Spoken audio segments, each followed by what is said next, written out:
He fell asleep in New Jersey before the bombs hit the ground.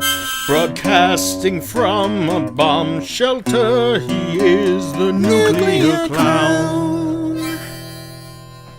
Who's your favorite Ninja Turtle? If you said Michelangelo, shut this off right now, go sit in the corner, and think about what you've done.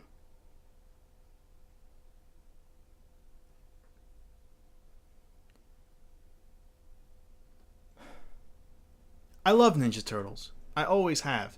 Ever since I was a little fat shit thing.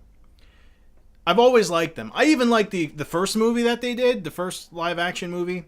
And then the second and third one, in my mind, did not happen. But I have always been a Ninja Turtle here. So we're going to talk about the Teenage Mutant Ninja Turtles movie that has just recently come out, and my spoiler-free review is as thus. Oh boy. Look. We can all get on Rotten Tomatoes. We all know that this film is doing pretty bad on there as far as reviews go.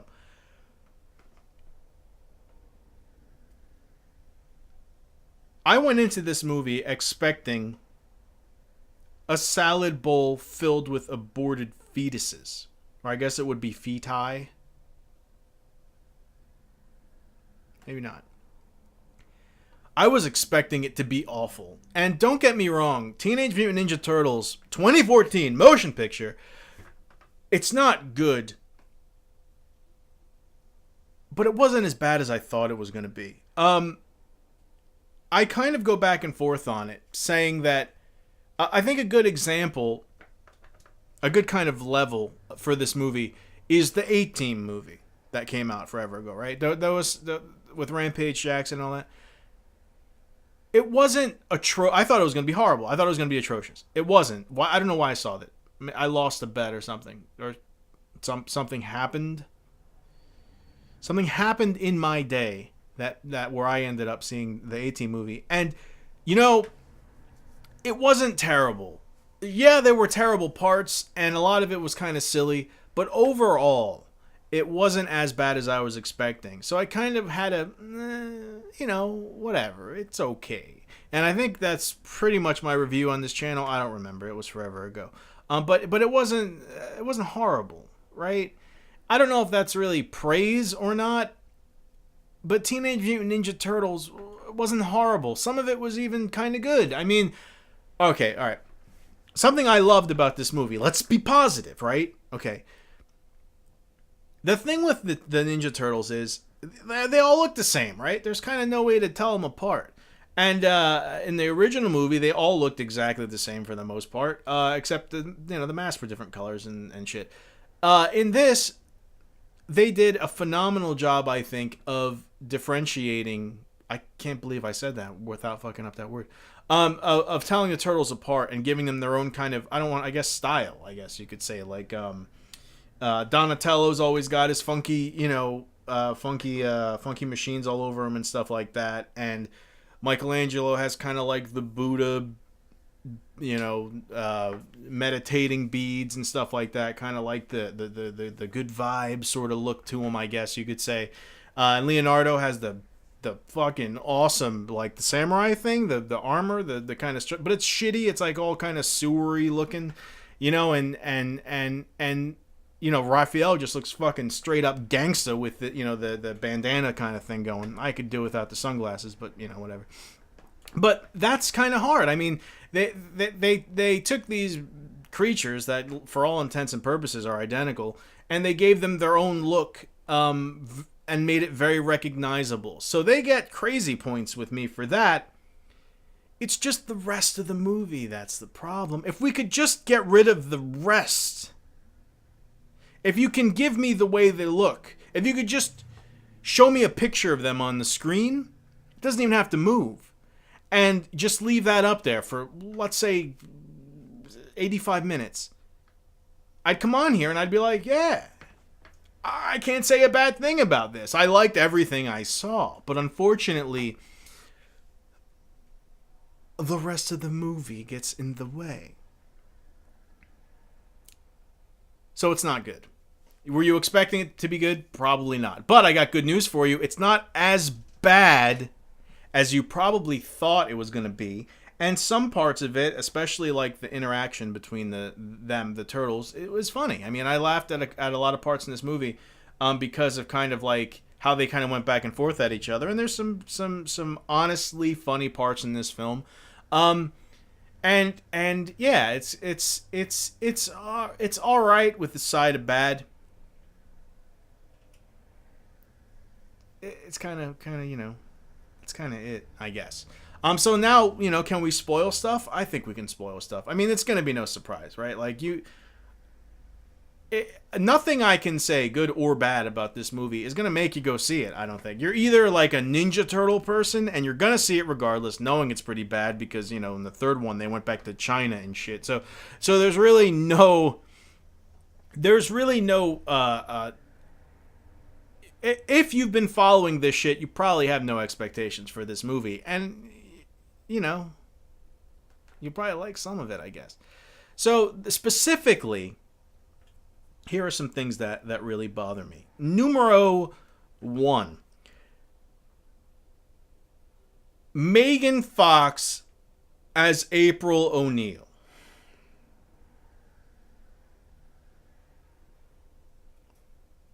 First of all, isn't there a new hot girl yet? Megan Fox, for all intents, I mean, on the hot girl scale, because, I mean, let's be honest, it's the role, right? It's like, hey, we're doing a movie, we need a hot girl. Megan Fox.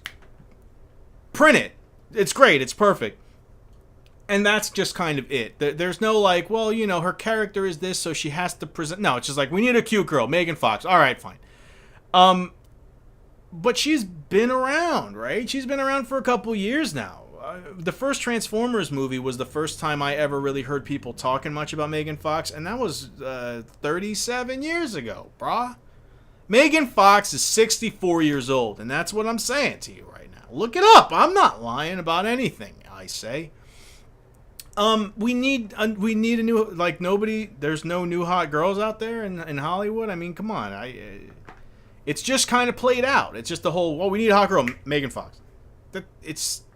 We can do better than this as a society, I think, as a peoples. We need some new material here, right?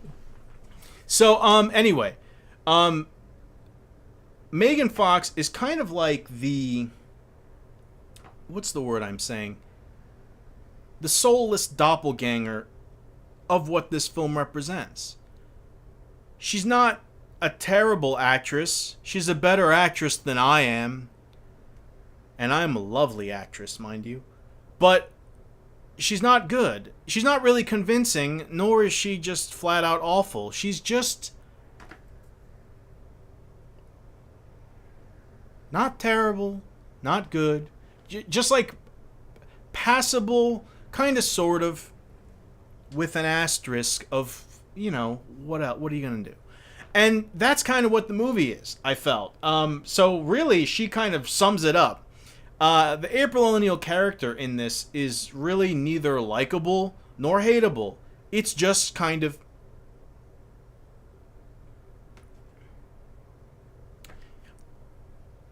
as they say in Venice Beach nowadays. So she either has to get better at acting, or stop acting, or better yet, people have to say no. Out there somewhere, there's a girl who's good to look at, who can make you care about her in a character sense instead of a penis sense. We're not at that point quite yet as a society, but someday, probably not, we'll get there. And also another thing about Megan Fox. I don't want this to be the Megan Fox video, but I don't know. She always looks exactly the same. Exactly the same hair, same face, same expressions. It's just like change her style, change her hair up, give her a different hair color, make her look. Every time I see this woman, she looks exactly the same in a creepy J.C. Penney window store mannequin, because J.C. Penney has window stores where they just sell windows, exclusively windows at J.C. Penney's. Yeah, she just looks the same all the time, and it's like, I can't. You're not April O'Neil. You're Megan Fox. And there's just no two ways about it, you know? And Jonah Hill, she looked exactly this. It's like, oh, Megan Fox will make her in a cowboy thing. Put her in a fucking corset. Nobody will know the difference. You got to work with it here, you know? Like, give me something different. But anyway. Yeah, so I didn't like her at all as April O'Neil. At least they gave her a yellow jacket. At least I'm sitting there and I'm like, when I first heard that they picked Megan Fox to be April O'Neil, I was just, all right, whatever you say. But at least she had a yellow jacket. At least there's something. At least something. Kind of, sort of, maybe, possibly resembling April O'Neil slipped through the cracks of this movie. And I'm sorry, I'm going on way too much about this. So anyway, Shredder as a bad guy in this film, again, very much paint by numbers bad guy. I am bad because insert bad things I like to do here. There's really nothing there for Shredder in this movie. Not that really you'd expect too much from it. It's a pretty simple story when it gets right down to it. But I would like to have seen him kind of be a more efficient bad guy. He really didn't do much in this movie. I mean, he had one scene, he was tied up and had some guy beat him up, and it's a big S&M type thing, and I got off to it, but still. He kind of really sort of didn't do much in this movie. And when he's working with this guy to make this chemical weapon that's going to blow up Los Angeles. And the guy is some smart lab guy. And I'm thinking, why isn't this Baxter Stockman?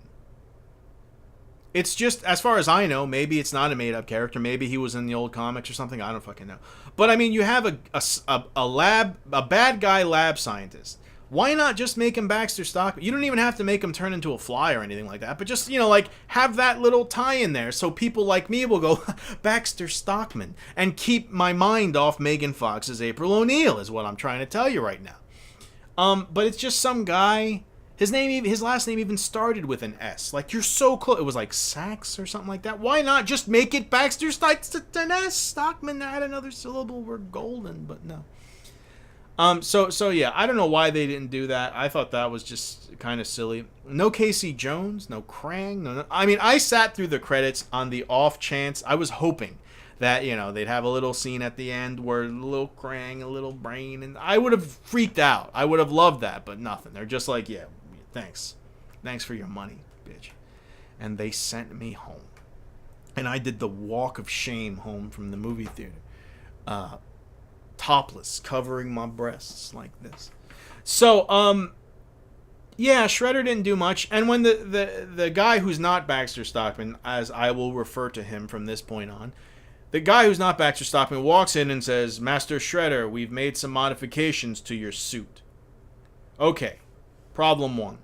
They never showed him in his old suit that needed modifications. So why even mention it? It's like, Master, we made some modifications to your suit. And he's like, cool beans. And then he shows up in his new suit. But we didn't see him in his old suit. So what's the fucking difference? Why even mention that?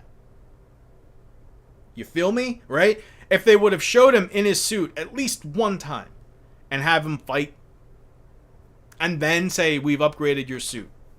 Okay, there was a previous version that got better. Hence upgrade. But you're upgrading like a farcical concept. Like, so I'm going to sit here and imagine what his old suit looked like, even though they're not showing it in the movie, and then he gets a new suit. Anyway. So when they showed his new suit, I was kind of dreading it. Because, let's face it, 2014 has not been good for films. The last, 20 years have not been really good for movies, in my opinion. Well, maybe not 20, at least 10. But so I was expecting Shredder to be a fucking mess. And when they showed his suit kind of just sitting there with nobody in it, I was like, okay, it's a little T-1000-ish. It's a little gaudy Las Vegas-ish. It's a little corny. But it's not too bad. Until I saw him walking around in it. And it didn't look like a fucking mech suit. It didn't look like the thing in Aliens that Siggy Weaves was beating shit up in. But when they just showed it on the mantle or whatever, I was like, okay, I accept it for what it is. And then when he's in it, it's this big RoboCop suit, and it's like, what the shit? What happened in the size, the scale? Just like, I don't know. It just seemed way smaller the first time they showed it, and far less offensive to my delicate sensibilities. Raphael is the best. So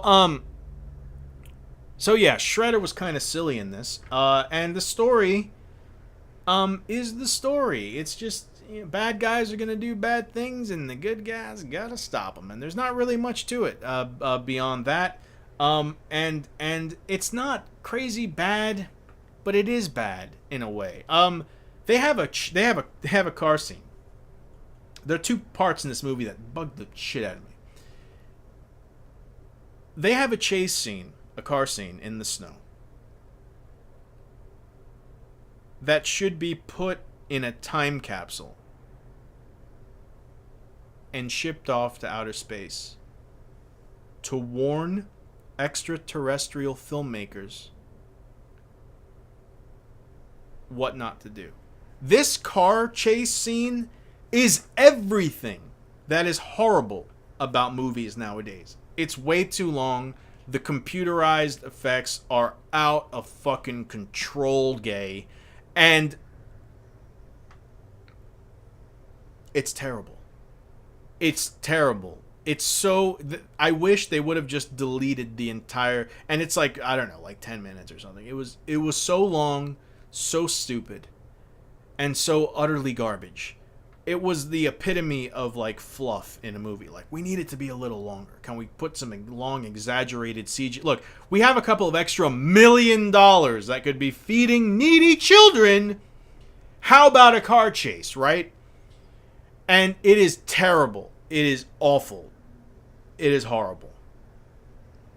Trey bad.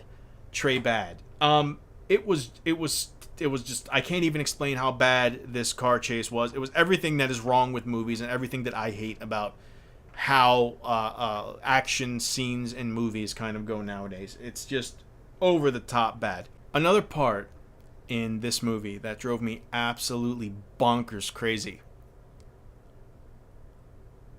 was when they were talking about the origin of the Teenage Mutant Ninja Turtles and Master Splinter Sensei. Look, let's not bullshit each other, right? This story is fucking ludicrous no matter which way you want to spin it. If you're gonna say, I can't believe that the movie had such a stupid backstory for how 4 turtles became mutant teenage ninjas trained by a rat. I'm not gonna nitpick really too much because it's ludicrous no matter which way you roll it, right? It's terrible, but in a fun, like, good way. Like, all right, I can take it. So I give leeway with, the whole origin story, and it was a little different. They were experimenting on the turtles because the turtles and the rats, because they were trying to the April's dad was trying to make a cure for some plague that hadn't happened yet. The way it's explained in the film is like, the guy was like, hey, did you know that in ancient Japan there was some giant contagion plague that happened? And what if that happened in New York City? I'm going to make an antidote to it. Even though I don't really know what it is, we don't have any, like, samples of this plague since it happened a couple thou years ago. So I'm just going to kind of guess, I guess. I mean, you explain it to me. What the fuck? What was that about, right? So anyway, the one guy, he goes bad and he wants to actually make the plague and then sell the antidote to blah blah blah. But just the whole facade story of, like, There was a great plague thousands of years ago, and I want to stop. I want to prevent it from happening again. Well, it probably died out.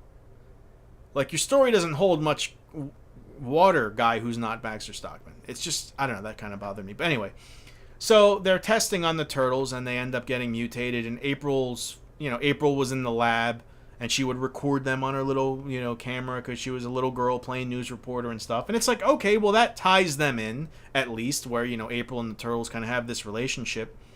So it's sort of, all right, I don't hate that at all. But Splinter's telling the story. And he's like, first of all, Splinter's voice is like as American as it gets.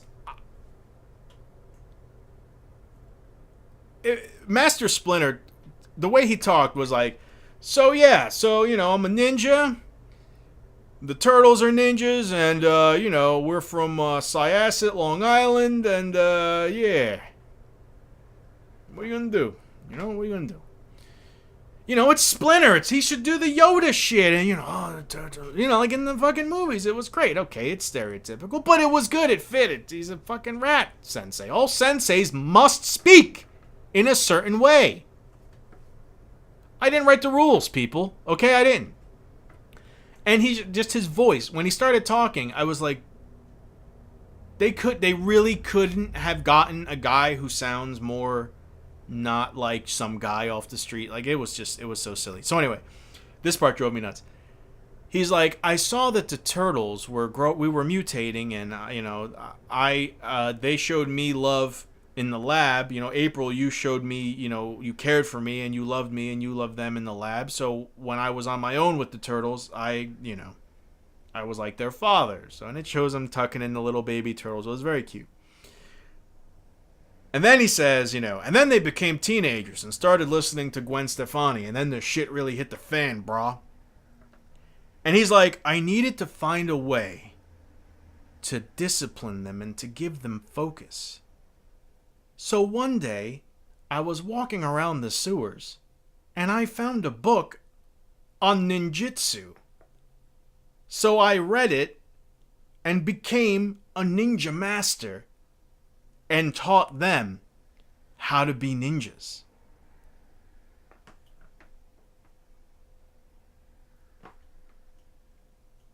That's like, all right. Oh, God. Oh, what's this? It's a Jedi Knight manual. Hold on, let me take... Fucking shit. I'm good. Who wants to be a Dark Lord of the Sith? It was so ridiculous. Like, and I understand that the real story, it's a guy. He was like a karate guy. Mutagen turned him into a rat, and yeah, it's silly. But you don't find a book on ninjutsu in the sewer and become a ninja master by reading it. I've tried. I'm a blue belt at the highest, but not a ninja master. A ninja master I is not. Trey disappointed is I. And that part cracked my ass up. I was stunned with how stupid that was. He found a book. He found a book. He found a book. The power of reading. So okay, it may seem like I'm trashing this movie, but at the same time, I'm kind of not. Because, yeah, it was silly, it was goofy, the car chase was just deplorable. But all in all, it really wasn't as bad as I was expecting. And it's just a movie. And if you got kids, they'll probably like it, I guess. Kids like garbage, don't they? I mean, yeah. And if you're a Ninja Turtles fan, and you've read reviews on this, you've read that it's absolute tripe. But it's not. It's just tripe. And it's better than absolute tripe. Right? This review probably isn't helping. Because it's a very gray area type thing. Like, I enjoyed some of this. I think that they had all the ingredients, sans Megan Fox, to really do a cool Ninja Turtles movie. That would have been just fine. It would have just been absolutely fine. But with the big mech shredder, that's just unnecessary. And it just... I don't know. They had all the pieces to make something that was really that could have been really quite okay, and they just went like, oh wait, look, I found this book on how to make a movie. Hold on, let me. Yeah, let's go make The Godfather. I'll be right back.